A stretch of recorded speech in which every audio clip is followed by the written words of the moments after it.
नमस्कार, आप देख रहे हैं CWB हिंदी न्यूज।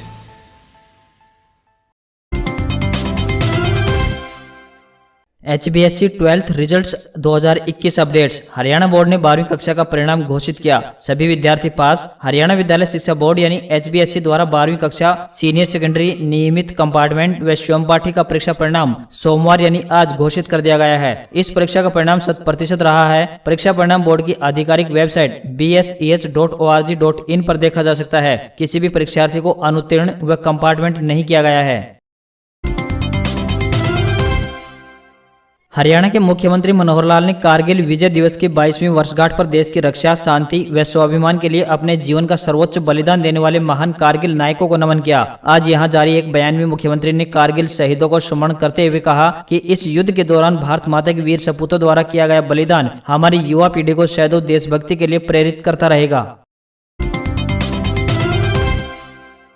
पूर्व सीएम भूपेंद्र सिंह हुड्डा ने कहा है कि हरियाणा राष्ट्रीय औसत से 3 गुना ज्यादा बेरोजगारी झेल रहा है। कभी दूसरे राज्य के युवाओं को भी रोजगार देने वाला हरियाणा आज स्वयं देश में सबसे ज्यादा बेरोजगारी से त्रस्त है। हुड्डा ने कहा कि तमाम मीडिया संस्थान CMIE की रिपोर्ट पर भरोसा करते हैं, अन्य किसी राज्य ने भी इसकी रिपोर्ट पर कोई आपत्ति नहीं जताई है। अगर हरियाणा सरकार को यह अविश्वसनीय लग रहा है तो इस रिपोर्ट को चुनौती दे।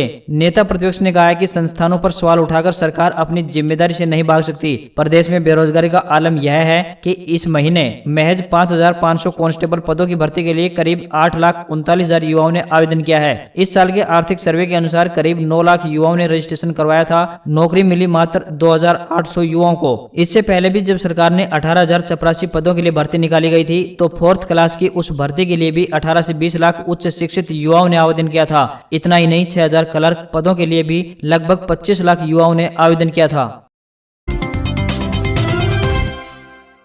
कोविड महामारी में ऑक्सीजन की कमी से एक भी मौत न होने की बात कहकर बुरी फंसी भाजपा के सांसद भी अजीबोगरीब बयान देकर मामले को और तूल दे रहे हैं। हरियाणा के सिरसा से भाजपा सांसद सुनीता दुग्गल के अनुसार ऑक्सीजन की कमी से हुई मौत के झूठ सच के आंकड़े तो राज्य सरकारों पर निर्भर हैं। उनका कहना है कि ऑक्सीजन पर जो राज्य ने रिपोर्ट दी है वही केंद्र सरकार ने सबके सामने रखी है। भाजपा सांसद महाराष्ट्र सरकार का तो उदाहरण दे रही है, जबकि जिस राज्य से वो सांसद है वहां के आंकड़ों का उन्हें ज्ञान नहीं। सिरसा से भाजपा की सांसद सुनीता दुग्गल आज रोहतक में भाजपा कार्यकर्ताओं की मीटिंग ले रही थी।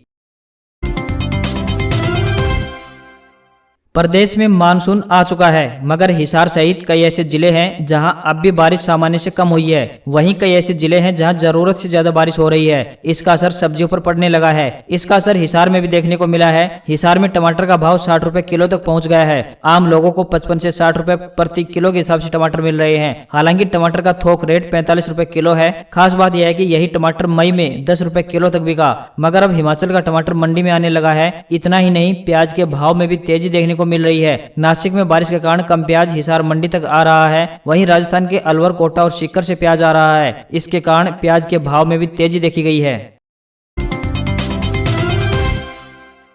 हरियाणा प्रदेश कांग्रेस कमेटी में चल रही गुटबाजी और आरोप प्रत्यारोपों के बीच राज्यसभा सदस्य दीपेंद्र सिंह हुड्डा सोमवार को कांग्रेस के पूर्व अध्यक्ष राहुल गांधी के ट्रैक्टर पर सवार दिखे। राहुल गांधी कृषि सुधार कानूनों के विरोध में ट्रैक्टर लेकर संसद भवन में पहुंचे। दीपेंद्र हुड्डा के राहुल गांधी के साथ होने से उन दावों पर भी विराम लग गया है कि हुड्डा को अब गांधी परिवार तवज्जो नहीं दे रहा। अब प्रदेशाध्यक्ष कुमारी शैलजा और भूपेंद्र सिंह हुड्डा के बीच गुटबाजी की बातें सामने आ रही है। वहीं संगठन विस्तार में भी इसे कारण माना जा रहा है।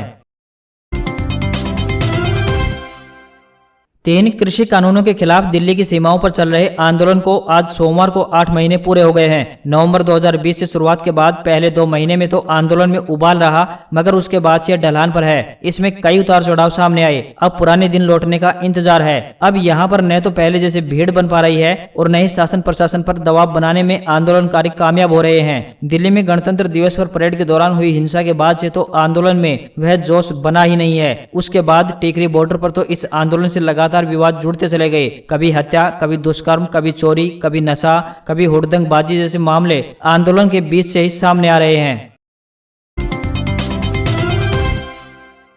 हरियाणा के दो पूर्व मुख्यमंत्रियों देवीलाल और बंशीलाल की तर्ज पर पूर्व मुख्यमंत्री स्वर्गीय भजनलाल की भी आदमकद प्रतिमाएं लगाई जाएंगी। देश भर में भजनलाल की 11 प्रतिमाएं लगाने का प्रारूप तैयार किया गया है। भजनलाल की ये प्रतिमाएं धातु की होंगी और इन्हें पुणे में बनवाया जा रहा है। कुछ प्रतिमाएं बनकर तैयार हो गई हैं तो कुछ पर काम चल रहा है। भजनलाल की सबसे पहले आदमकद प्रतिमा राजस्थान के मुकाम स्थित मुक्ति धाम के सामने बने पार्क में लगेगी। मुकाम में बिश्नोई समाज का सबसे बड़ा धाम है। अखिल भारतीय बिश्नोई महासभा ने स्वर्गीय भजनलाल की इन प्रतिमाओं को देश के विभिन्न राज्यों में लगाने का प्रारूप तैयार किया है। भजनलाल ऐसे पहले नेता हैं जिनकी प्रतिमाएं उनके समाज के लोग लगा रहे हैं। इसमें राजनीति कम और सामाजिक भाव ज्यादा दिखाई दे रहा है।